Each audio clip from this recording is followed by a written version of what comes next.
Какво може да попречи на усвояването на желязо? Различни състояния могат да наложат допълнителен прием на желязо с цел възстановяване на оптималното му количество в организма.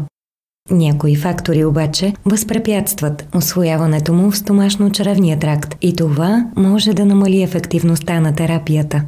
Висок прием на калций.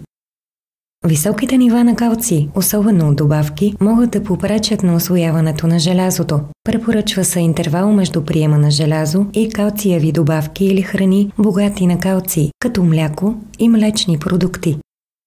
Напитки, съдържащи танини.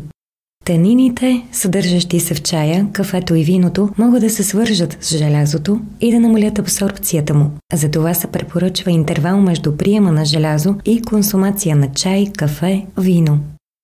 Пълнозърнести храни, бобови култури и ядки. Тези храни съдържат фитати, които могат значително да намалят усвояването на желязо.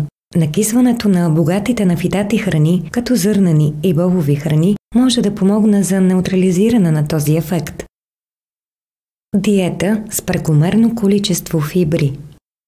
Хранителен режим с голямо количество неразтворими фибри може да попречи на усвояването на желязото.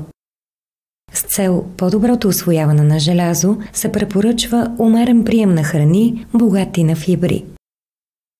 Препаратите, съдържащи желязо, се усвояват по-добре, ако се приемат на празен стомах 1 час преди или 2 часа след хранене. За да подобрите усвояването на желязо, приемайте цитрусов сок или храни, богати на витамин С. Научете повече на framar.bg.